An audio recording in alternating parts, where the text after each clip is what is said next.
이사야 27장에 나와 있는 오늘 본문의 말씀은 이스라엘의 회복에 대해서 말씀하고 있습니다. 지금 현재 이스라엘 땅 가운데 유대인과 팔레스타인이 지금 굉장한 그 영적인, 사회적인, 문화적인, 또 인종적인, 종교적인 충돌이 일어나고 있습니다.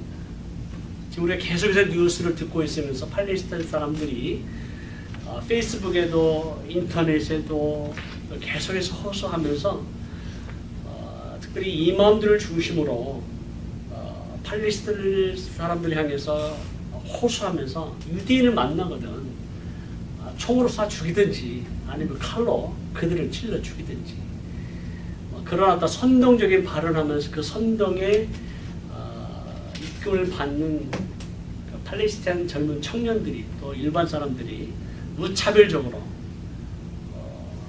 공공 트랜스포테이션에서 혹은 차로 여러 가지 어떤 자살 폭탄로 굉장히 어려움이 현재 굉장히 텐션이 현재 예루살렘에서 일어나고 있는 소식을 현재 우리는 듣고 있습니다. 유대인들 그리고 무슬림들 과연 그들은 왜 이렇게 서로가 미워하고 지시하고 증오하고 싸우고 죽입니까? 그들의 믿음의 조상은 아브라함입니다. 그리고 아브라함을 통한 이삭의 자손들, 야곱의 자손들, 우리가 알고 있는 그 유대인들, 한 아버지 밑에서 이스마엘을 통해서 내려오는 그 이스마엘의 후손들 가운데 우리가 알고 있는 수많은 무슬림들, 한 아버지를 둔 유대인들과 팔레스타인 무슬림들이 왜 이토록 증오하고 미워하고 서로 죽입니까? 비록 하나님께서 아브라함을 통한 언약의 약속 때문에 이삭의 자손도 이스마엘 자손도 함께 축복하셨다라고 하는 것을 말씀을 드렸습니다. 이삭의 자손은 하나님께서 온 열방과 민족을 향한 축복의 통로로 부르시고 이삭의 자손들 가운데 하나님의 약속 이스라엘 백성들 가운데 하나님께서 택하시고 부르시고 열방을 향한 제사장 나라로 세우셨습니다. 그래서 그들에게 율법을 주셨고 언약을 주셨고 계명들을 주셨습니다.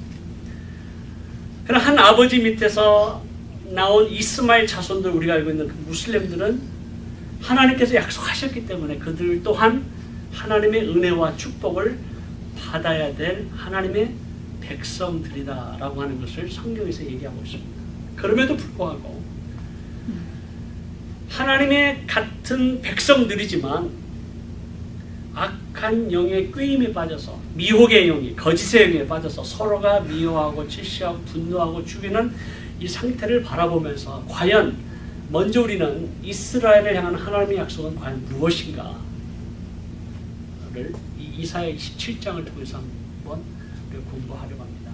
먼저 이사야 27장 1절에 보니까 갑자기 리오야단이라고 하는 어떤 그 동물이 등장하게 되는데 이것은 26장에서부터 시작되는 하나님의 심판과 마지막 날 이루어질 하나님의 무서운 진노에 대해서 얘기하면서 최종적으로 그날에 리오야단, 우리가 알고 있는 옛뱀, 곧 사단이라고 하는, 곧 마귀라고 하는 용을 하나님께서 심판하실 것이다 라고 하는 것을 말씀하고 있습니다.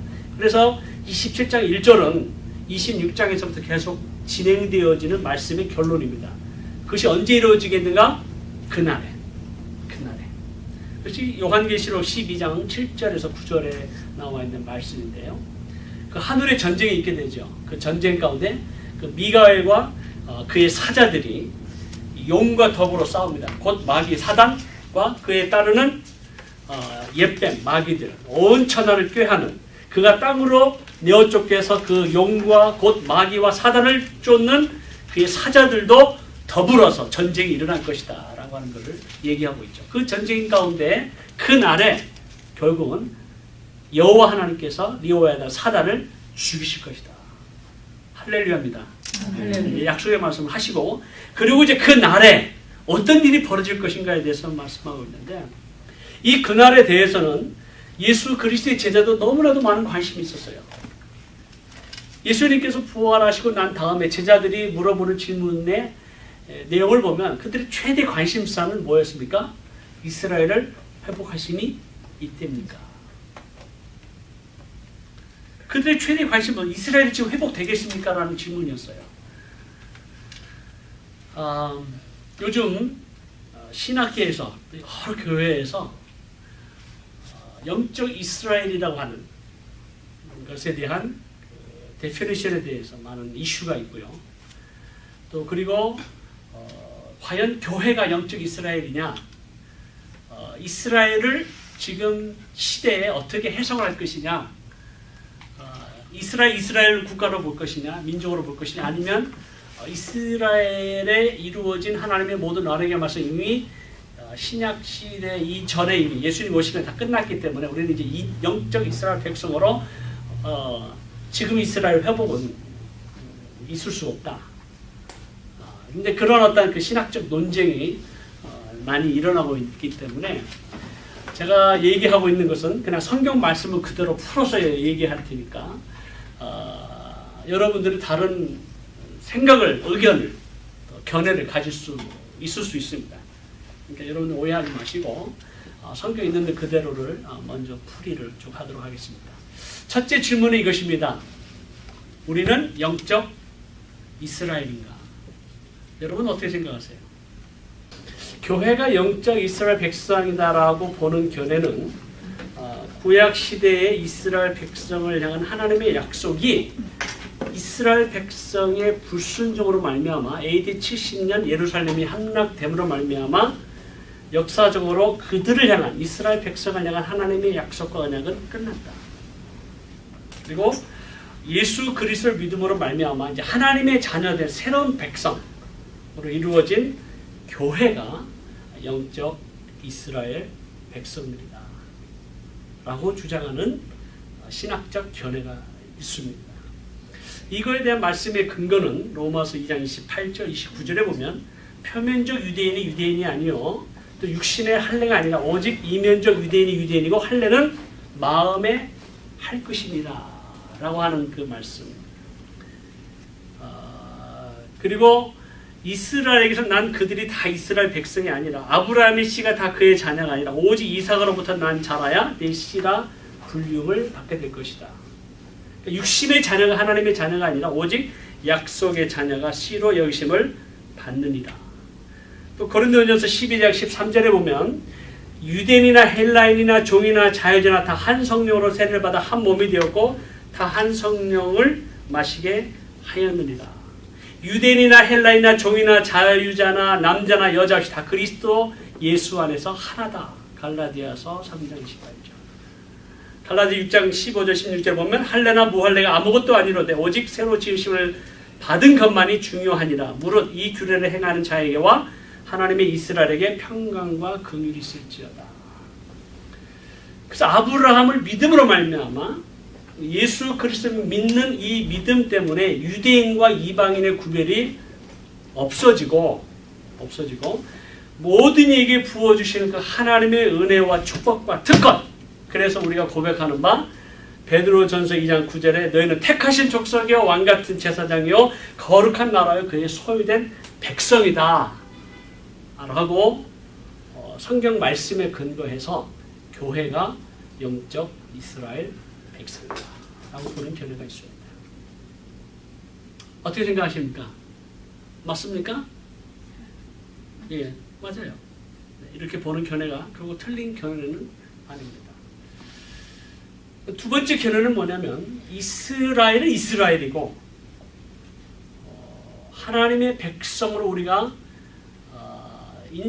부르심을 받고 하나님의 백성으로 이렇게 하나님의 백성이 삼아 주셨지만 그러나 하나님의 약속은 폐하여진 것 같지 않아서 이스라엘 백성들을 향한 그 약속은 약속대로 이루어질 것이고 또 하나님의 나라 가운데 이스라엘의 회복이 일어날 것이다 라고 하는 그런 견해를 요즘 우리가 많이 듣게 되고 이미 100년 전에 아니 수백 년 전에 이런 견해를 가졌던 많은 교회와 신학자들이 있었습니다. 어떤 의미에서 그렇게 주장하는가? 로마서 9장입니다. 똑같은 말씀인데 로마서 9장에 보면 사도 바울이 이렇게 말합니다. 하나님의 말씀 폐하여진 것 같지 않다. 이스라엘을 향한 약속, 그 아브라함의 씨와 이스마엘과 이삭 중에서 약속의 자손, 그 이삭을 낳은 자 야곱을 선택하신 하나님의 주권을 선포하지만은, 그러나 그 하나님의 백성은 이스라엘 백성들만을 처음에 구약 시대에 주장하셨지만 예수 그리스도 믿음으로 말미암아 새로운 하나님의 백성이 탄생되었다. 그렇다고 해서 그 새로 탄생된 하나님의 백성들이 이스라엘 민족은 아니다라고 주장하는 견해입니다. 이해가 되세요?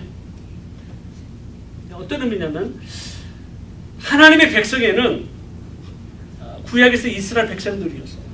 그러나 이제 신약에 와서 예수 그리스도의 믿음으로 말미암아 그 하나님의 백성에는 이스라엘 백성들뿐만 아니라 예수 그리스도를 믿는 이방인들도 하나님의 백성이다라는 말입니다. 그런 의미에서 이방인도 하나님의 백성 가운데 포함될 수 있다 없다? 있습니다. 있습니다. 이방인이 하나님의 백성이 되었다고 해서 그 이방인이 이스라엘 민족이 된 것은 아니다라고 하는 견해예요. 그것을 어디서 말하냐면 로마서 10장 1절에 한번 같이 보시죠. 로마서 10장 1절에 로마서 10장 1절에 형제들아 내 마음에 원하는 바와 하나님께 구하는 바는 이스라엘을 위함이니 곧 그들로 구원을 받게 하리라.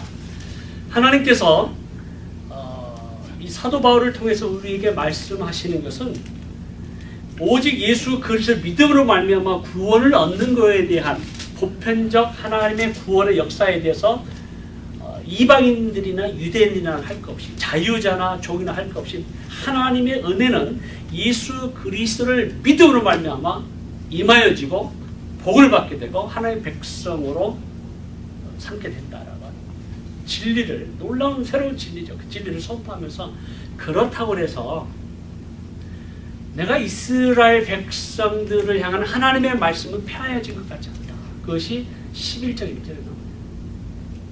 그러므로 내가 말하노니 하나님이 자기 백성을 버리셨느냐? 그럴 수 있느니라? 없느니라. 하나님의 백성을 버리셨다 안 버리셨다? 안 버리셨다. 11절에 보면 그러므로 내가 말하노니 그들이 넘어지기까지 실족하였느냐? 그럴 수 없느니라. 그들이 넘어짐으로 구원이 이방인에게 이르러 이스라엘로 시기나게 함이니라. 그러니까 다시 말하면 유대 백성이 하나님의 구원의 유일한 방법, 예수 그리스도를 믿음으로 말미암아 하나님의 백성으로서 받을 은혜와 축복을 그들이 거절해서 그 은혜와 축복이 유대인을 통해서 흘러가야 되는데 그러지 아니하고 하나님께서 새로운 백성, 이방인들을 부르셔서 하나님의 백성들을 통해서 열방과 민족을 향해서 그 은혜와 축복이 흘러가도록 부르셨지만 원래 하나님의 이스라엘 백성들을 하나님께서 버리셨느냐? 안 버리셨다라고 하는 것을 사도 바울이 얘기하는 거예요. 제가 얘기하는 게 아니고 성경이 말하고 있는 겁니다. 그래서 이방인들이 너희들이 구원받았다고 결코 그 말하지 말라는 거예요. 참 감람나무와 돌 감람나무를 비유로 얘기하면서 돌 감람나무의 가지가 참 감람나무에 접붙임을 당했는데 너희가 생명을 얻었는데 하나님께서 원하시는 이 돌감나무 가지를 참 돌 감람나무 가지를 하나님께서 여지없이 자르셨는데 너희들이 가보냐 자르는 거는 아무도 아니다. 바로 은혜와 축복을 받은 이방인들 곧 우리는 고저 감사하면 된다는 거예요. 우리가 유대인이 구원을 받을 것이냐 안 받을 것이냐 그걸 떠나서 일단은 우리가 하나님의 은혜로 말미암아 예수 그리스도를 믿음으로 구원을 얻게 되는 하나님의 백성이 됐다라고 하는 이 한 가지 사실만으로도 이방인이 하나님의 백성이 되었다는 사실만으로도 우리가 전에는 죄와 사망 가운데 어떤 자들이었어요? 죽었던 자들이었어요. 죽었던 자들이 생명을 얻게 되고 영원한 생명은 여호와 하나님과의 코이노니아, 펠로십, 이루어지는 놀라운 은혜와 축복을 받았다는 그 한 가지 사실만으로도 너희가 어떻게 하라고요? 감사하라는 거예요. 그러면 이스라엘 백성들은 어떻게 될 것이냐? 이스라엘 백성들 25절에 보니까 형제들아 너희가 스스로 지혜 있다 하면서 이 신비를 뭐예요? 비밀이죠. 이 비밀을 너희가 모르기를 내가 원하지 아니하노니.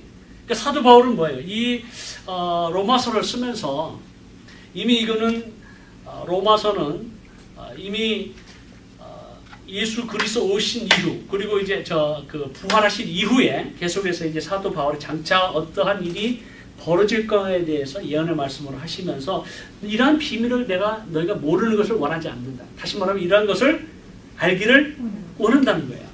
뭐를 알기를 원하냐? 그 비밀이 뭐예요? 이방인의 충만한 수가 들어오기까지. 이스라엘이 어떻게 될 거라고요? 완악해질 거예요.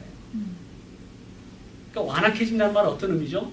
거부하고 복음을 거절하고 하나님의 뜻을 더 반하고 오히려 하나님의 말씀과 더 반대되는 삶으로 살아가게 될 것이다 라는 걸 본다면, 우리가 지난 2000년의 삶을 역사를 돌아본다면 여러분 어떻게 생각하십니까?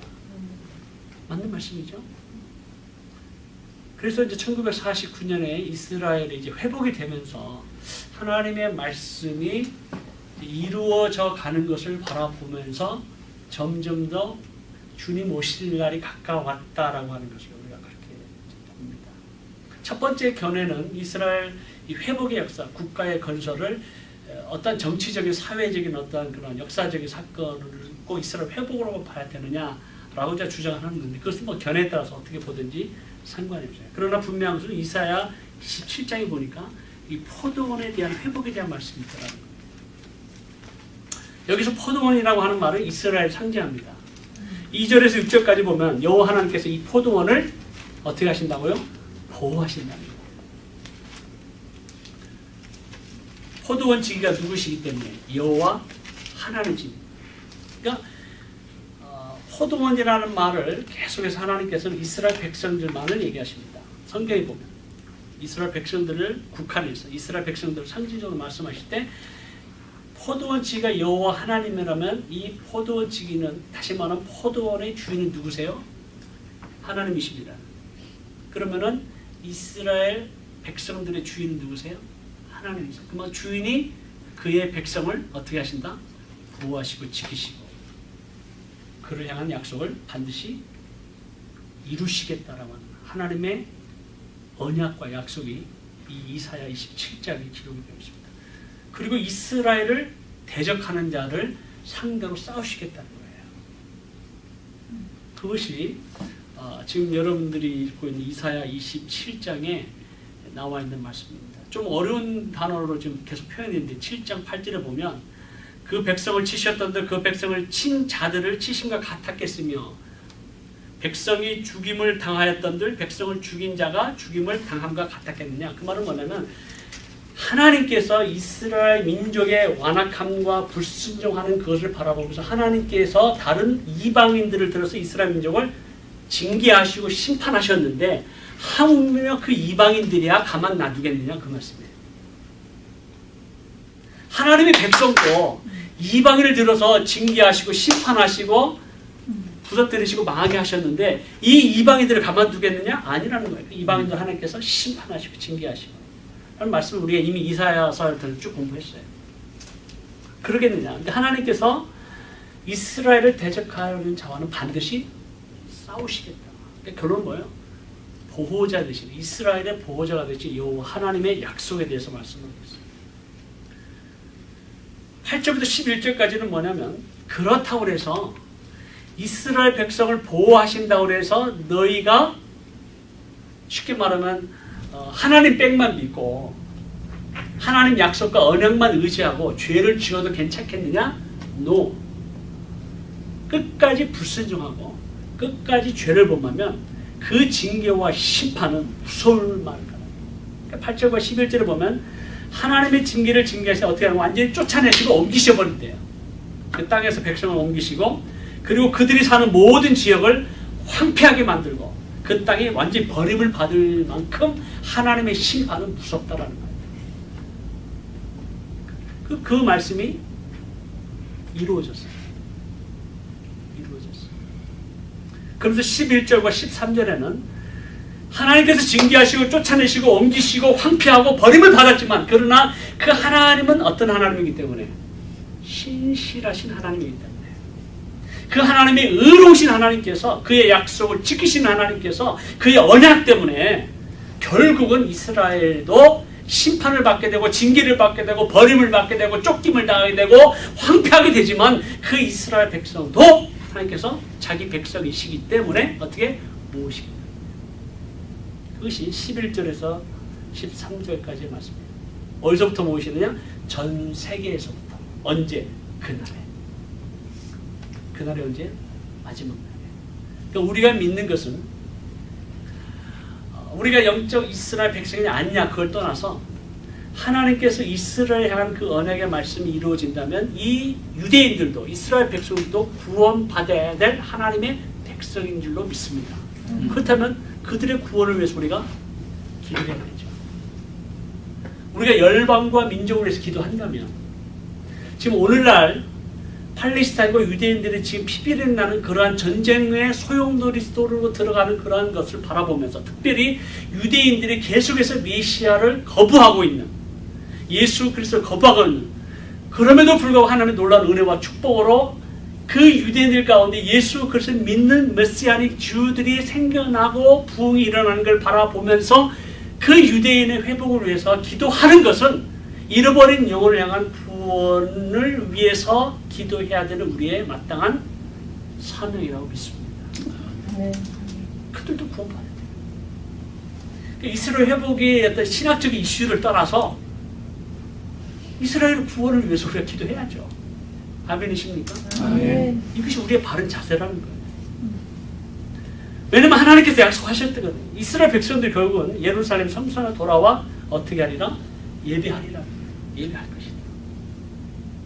그들이 예배하도록 우리 기도하고 돕고 동시에 그들과 싸우고 증오하고 미워하고 분노하는 그 무슬림들도 팔레스타인들도 잃어버린 하나님의 백성들이기 때문에 그들도 구원받아야 될 잃어버린 하나님의 민족들, 하나님의 백성들로서 그들을 위해서 기도하는 것이 또 우리의 삶.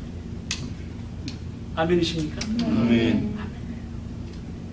이것이 우리가 어떤 신학적인 논쟁이나 이슈에 우리가 휘말리지 아니하고 우리가 하나님의 나라를 바라보면서 하나님의 킹덤을 바라보면서 이사야 27장에 기록된 이 하나님의 약속, 언약을 우리가 믿음으로 받아들이고 이스라엘 회복과 그리고 팔레스타인의 회복과 무슬림들의 회복과 그리고 잃어버린 사단의 권세 아래서 죄와 사망 가운데 신음하고 방황하고 진리가 무엇인지 모르고 그 악의 세력에 의해서